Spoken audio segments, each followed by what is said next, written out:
Venezuela vive hoy una jornada, si cabe, más difícil todavía, tras la devaluación de su moneda, el bolívar, y la subida del precio de la gasolina en un 6000%, se dice pronto.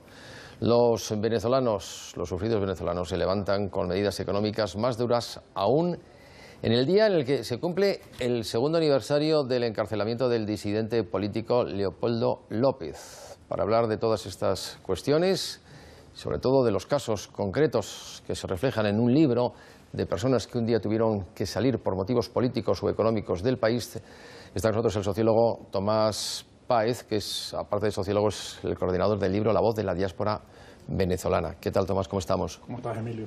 ¿Todo bien? Gracias por la invitación. Sí. Has estado aquí presente en el comentario. Bueno, esto es peccata minuta, ¿no? Con respecto a lo que, si lo comparamos con lo que ocurre en tu país, ¿no? Claro, sí, sí. Sí, por eso nosotros tuvimos que crear la libertad de expresión libre para la defensa de la libertad de expresión. El gobierno venezolano creó la franquicia roja, que hoy se extiende por varios países en el mundo, entre ellos España. Y que tiene sus expresiones partidistas. Bien, La voz de la diáspora venezolana. Hemos echado una ojeada al libro, extenso por cierto, y cuenta casos de personas que tuvieron que marcharse de su país. ¿Cuántas personas en principio se calcula, tenéis los cálculos, que han podido marcharse desde que llega Chávez al gobierno? Ok, yo creo que es importante dar contexto. Venezuela en los últimos 17 años ha recibido el equivalente a 5 veces el ingreso que se recibió en los 40 años de democracia. 5 veces el ingreso, que se dice pronto. Es decir, los 40 años de democracia, el país percibió 430.000 millones de dólares y en los últimos 16 años percibió 1.800.000 millones de dólares, de ellos 900.000 millones producto del incremento en el precio del petróleo. Ese es el contexto. Venezuela siempre fue un país de inmigrantes. Nosotros llegamos a tener en el censo del 60, el 15% de la población era extranjera. Éramos de origen italiano, luego español, en todas sus vertientes, canarios, gallegos, vascos, catalanes, y además teníamos casas de toda España en Venezuela, de Portugal, etcétera. Y por primera vez en la historia de Venezuela, desde 1830, desde que se fundó como república, es un país de emigrantes. Tenemos en este momento 1,5 millones de venezolanos fuera del país. 1,5 millones. ¿Más por razones políticas que por razones económicas, o en muchos casos se entrelazan los dos argumentos? Bueno, nosotros hicimos una mezcla de instrumentos, hicimos cuestionarios, tenemos 900 cuestionarios respondidos por venezolanos en 40 países, porque tenemos venezolanos en 90 países en el mundo. Hicimos entrevistas a profundidad, historias de vida, focus group y talleres. Toda esa información se condensó en este libro. Entonces, ¿por qué se fueron? 15.000 personas asiladas, que viven en el exilio político, que tuvieron que irse del país por razones de asilo. Luego están los que fueron forzados a marcharse. En Venezuela se despidió, una cosa que es una locura, se despidió a 20.000 trabajadores de la industria petrolera, que es la gallina de los huevos de oro. Y no solamente se despidió a las personas, sino que, y además eso descansa en la OIT, se metió las manos en el bolsillo de esos trabajadores que tenían sus cajas de ahorro, sus fondos, y se les impidió llevárselo. Esos 20.000 personas que hoy están, por ejemplo, en técnicas reunidas en España, instalando plantas en Arabia Saudita o instalando plantas en Kuwait, en Turquía, en Colombia, etcétera, haciendo crecer otros países, fueron forzados a marcharse. Luego los médicos han tenido que irse del país porque en su propio país fueron tratados como médicos de segunda. Se privilegió la medicina cubana, y no estoy hablando remito al interesado a buscar la página de gente adepta al gobierno, la gente de Aporrea, que cuestiona el contrato leonino del gobierno venezolano con el régimen cubano, que además el régimen cubano sabemos que lo que hace es esclavismo moderno, digamos. Le pagas al gobierno y él decide cuánto le paga al trabajador. No es que el trabajador trabaja para.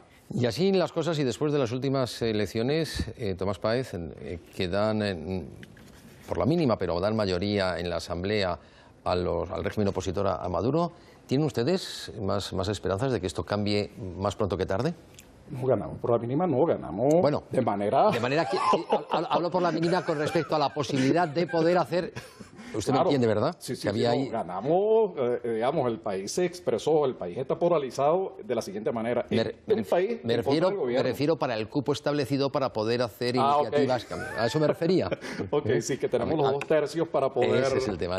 Ahí sí que llegan ustedes justos a los 2 tercios para poder tomar decisiones y cambiar legislación. Claro, y vamos a tener problemas, ya los estamos teniendo. Acabamos de aprobar la ley de amnistía, hoy precisamente hay una concentración en Sol por el tema de los 2 años de los presos políticos que tenemos en Venezuela, que suman 80, entre ellos, por supuesto, el más emblemático es Leopoldo López. Está Leopoldo López padre aquí, que esta mañana hizo una rueda de prensa, en donde contó con lujo de detalles cómo funciona la justicia venezolana, que ha sido denunciada por el fiscal que fue a Estados Unidos, pero tenemos casos previos, el del juez Aponte, el del juez Velázquez, el del gobernador Isea, que fue ministro de Hacienda, que fue a denunciar la locura que es el manejo de la justicia en Venezuela, que ya el gobierno con esa información debió verlo por un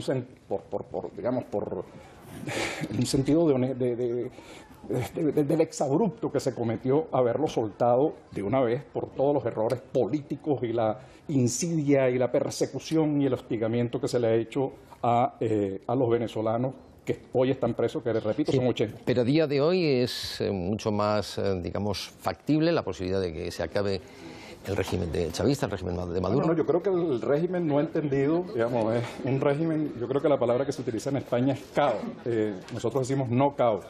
El gobierno no ha entendido qué fue lo que pasó, decidió de una manera absolutamente bestial, incumpliendo todos los procedimientos, nombrar un nuevo tribunal, unos nuevos jueces en un periodo además de vacaciones, cuando en Venezuela diciembre es una cosa que se respeta muchísimo, violentando todos los plazos, todas las normas, escogió a miembros del partido político, y eso está penado y está... decidió nombrar un poder judicial que está utilizando como frente para enfrentarlo a el nuevo parlamento, donde 8 millones de venezolanos le dijeron al gobierno basta. Tengo más preguntas, pero por cortesía, lógicamente, y como anfitrión, en este caso, a nuestros periodistas invitados. Pero una última pregunta. ¿El ejército tiene algo que decir? ¿Está callado? ¿Está velando armas en favor de lo que han dicho las urnas? ¿O tiene conexión, si se me permite, disimulada con el régimen de Maduro? Yo creo que el ejército es igual que el país, ¿no? Hay un alto mando militar que hasta ahora le ha dado un cierto espaldarazo al gobierno, al mismo tiempo que cuando leyó el resultado de las elecciones tuvo que mantenerse al margen, es decir, no, era imposible enfrentarse a 8 millones de personas que dijeron basta a este régimen. Y obviamente dentro del mundo militar se están, igual que en el mundo social, igual que dentro del propio gobierno, hay corrientes que adversan al propio gobierno, que le están diciendo a Maduro por favor renuncie y deje pasar, porque estamos a nivel de crisis humanitaria. Nosotros tenemos en este momento el 97% de escasez en medicinas. Y estamos a nivel de crisis humanitaria también en alimentos. El nivel de escasez supera el 70% en el área de alimentos y tenemos frente a nosotros el 50% del parque industrial cerrado y el 15% del parque empresarial cerrado. 5.5 de cada 10 venezolanos están entre la informalidad y el desempleo. Elsa. Sí, yo quería preguntarle qué posibilidades tiene de prosperar esta ley de amnistía que ha sido aprobada en primera lectura, ¿no?, en la Asamblea Nacional. ¿Qué posibilidades hay de que finalmente pues Leopoldo López y otros presos acaben siendo liberados? ¿Por cuál vía? Por esta ley de amnistía, ¿no? Ajá, pero ¿por cuál vía preguntas tú? Porque ¿qué es lo que ya el gobierno lo dijo? El gobierno dijo no vamos a aceptar la ley de amnistía. Ya se presentó la ley de amnistía, ayer hubo una discusión en el Parlamento donde los representantes del gobierno se opusieron, además con unos argumentos que están fuera de... Hablaban de indulto cuando no había habido sanción, digamos, muy pobres en la argumentación. Esto se va a resolver con la ley y con la presión social. Es la presión social la que nos va a permitir sacar a los presos políticos a la calle y recuperar el país, porque, repito, el país está polarizado entre el gobierno y la sociedad. ¿Y es optimista? ¿Cree que va a ser posible? Bueno, ya tenemos, digamos, el resultado electoral es contundente. Más allá de esa contundencia es imposible. 2/3, eso da para que la Asamblea pueda tomar cualquier decisión, desde cambio de constitución hasta eliminación, sacar al presidente por cualquiera de las vías que tenemos, revocatorio, etc. ¿Sentís? Yo quería conocer, señor Páez, si a lo largo de este proceso, desde las elecciones, ¿usted ve que la oposición venezolana ha permanecido de la misma manera unida o hay personalismos, como se ha pecado en algún momento determinado? ¿Cree que el camino sigue siendo de una oposición más o menos unida frente al chavismo-madurismo? ¿Está estable ese proceso de unificación de la oposición o existen fisuras después de la victoria electoral? Mira, en política siempre va a haber personalismo, en política siempre va a haber dentro de un partido y en juegos, digamos, es el hecho humano. Ahora, lo que sí sabemos es que tenemos un país minado que solo se resuelve con unidad. Nosotros tenemos una situación en Petróleos de Venezuela, que es la empresa petrolera. Yo no sé si vamos a poder pagar las deudas que tenemos por delante. Estamos con deudas a las líneas aéreas, en las cuales están involucradas 2 empresas españolas. Tenemos deudas con el sector alimentos, con el sector farmacéutico, con los proveedores de la industria petrolera, las deudas que tenemos con los chinos, que estamos tratando de renegociar los plazos. La situación es gravísima. Pero repito la primera afirmación, eso se produce, toda esta crisis de escasez, de cierre de empresas, se produce en el momento en el que el país recibió la mayor cantidad de ingresos de toda su historia. ¿Procedentes de? Petróleo y a impuesto interno. El impuesto Con lo cual ahora, con con la bajada del precio del crudo, los ingresos, lógicamente, del país todavía merman, ¿no? Y se complica más la situación. Claro, pero fíjate que nosotros llegamos a tener el país gerenciando un precio de petróleo a $7 el precio del barril. Y se pudo hacer.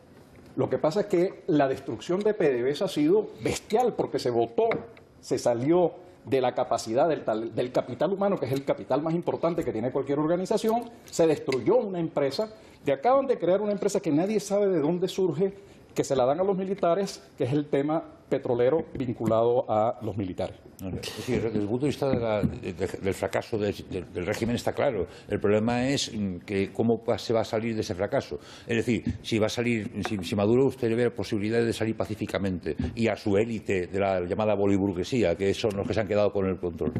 No, sí, es que la apuesta de la alternativa democrática ha sido pacífica, democrática y electoral. Digamos, esa es nuestra apuesta y es la apuesta de la mayoría de la población, es la apuesta de los 8 millones de venezolanos que han votado por esa decisión y que va a seguir creciendo. Nos quedan muchas preguntas en el tintero, pero no tenemos tiempo para más porque a las 7 nos vamos a noticias y nos hemos pasado ya unos segundos. La voz de la diáspora venezolana. Ahora se va usted, me dicen que tenía prisa para marcharse a la Puerta del Sol, ¿no? Sí, estamos en la concentración conmemorando y exigiendo la libertad de los presos políticos y no solamente en Puerta del Sol, lo estamos haciendo en 18 ciudades en el mundo.